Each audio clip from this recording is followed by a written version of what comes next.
Early December, 1944. Western Front, Europe. The air was cold, heavy, and strangely quiet. Snow sat undisturbed on frozen fields. Roads that had carried years of war now felt almost peaceful. For the first time in months, Allied headquarters were calm. Maps showed steady progress. Reports spoke of a broken enemy. Conversations in command rooms carried a dangerous confidence. The war was nearly over. Some officers even talked about being home by Christmas. To most Allied commanders, Germany was finished. Its armies were retreating. The cities were burning. Its fuel reserves were gone. Its manpower was shattered. The enemy, they believed, no longer had the strength to launch anything meaningful. What remained was only cleanup. But beneath that calm surface, something was wrong. While most commanders believed the war was nearly finished, one man believed it was about to explode. That man was General George S. Patton. At first, there was no dramatic warning. No single report screaming disaster.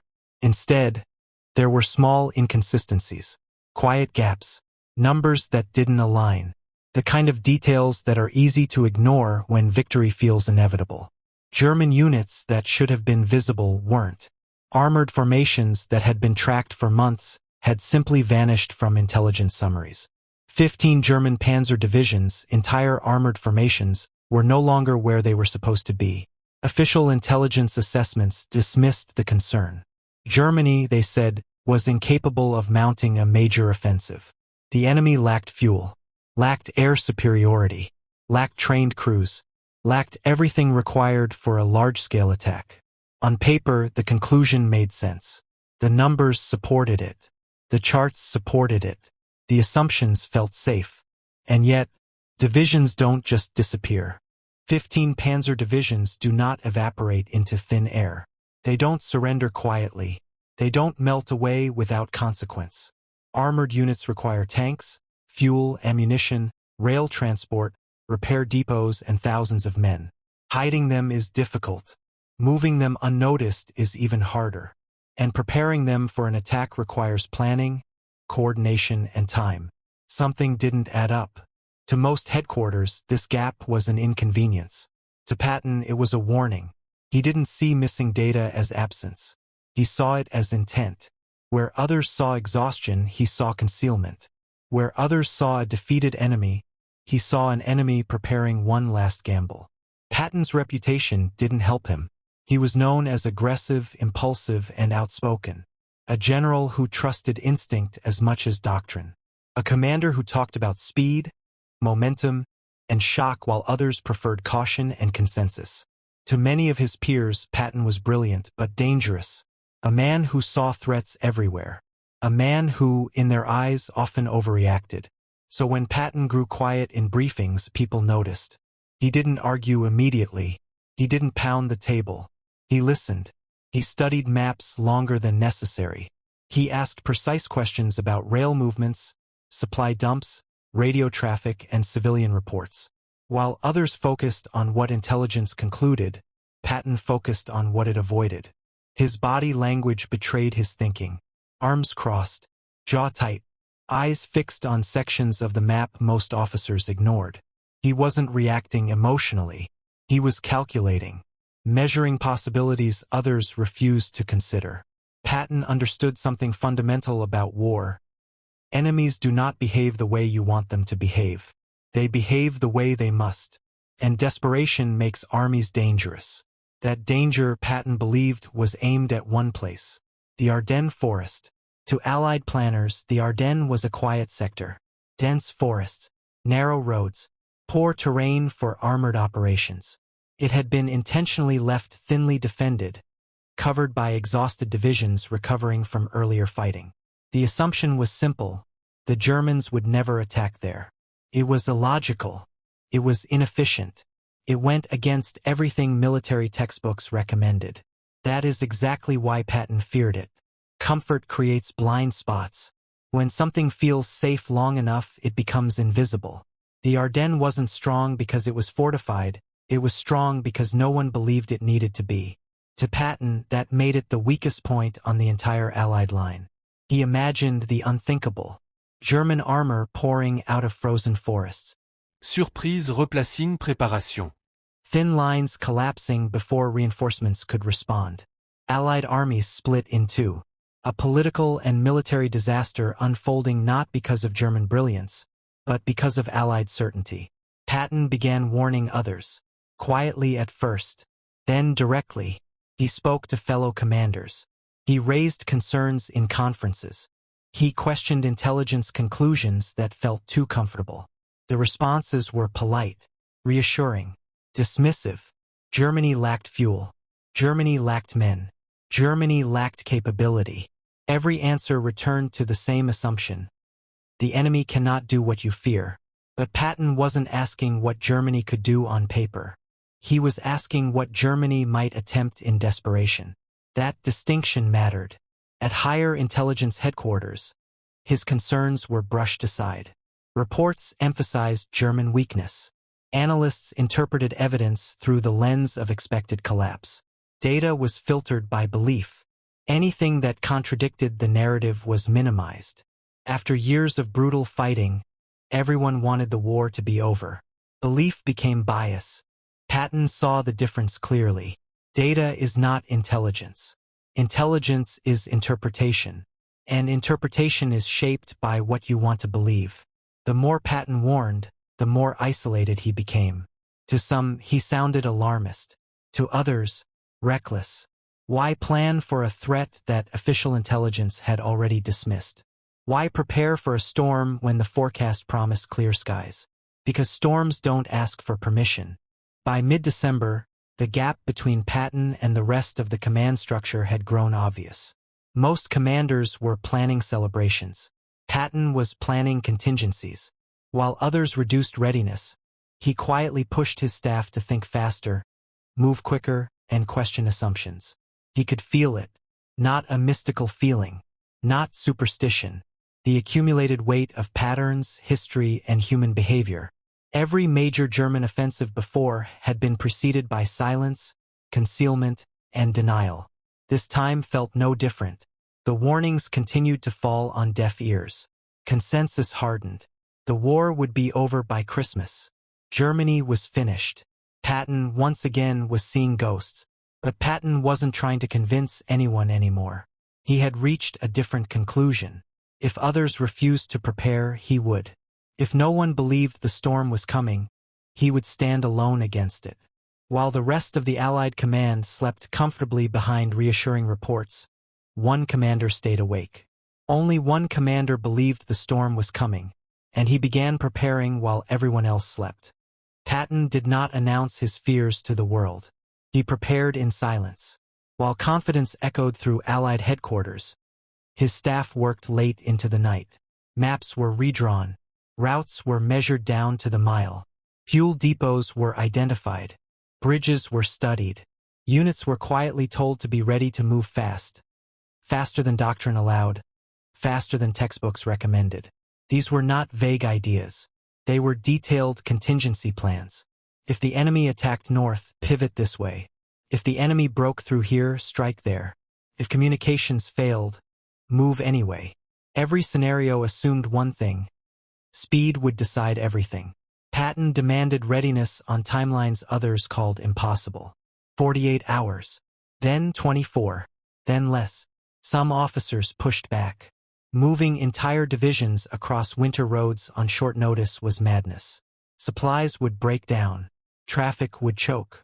Men would collapse. Patton listened, then dismissed the doubts with a single principle. Wars are not won by what is comfortable. They are won by what is necessary. Patton wasn't predicting the future, he was preparing for it. As days passed, the signs grew louder.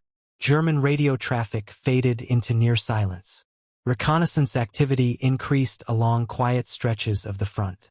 Civilian reports spoke of night movements, engines rumbling under darkness, convoys hidden beneath trees. Rail lines showed unusual traffic heading west. Ammunition dumps appeared where none should exist. Each fragment alone meant little. Together, they formed a pattern Patton had seen before.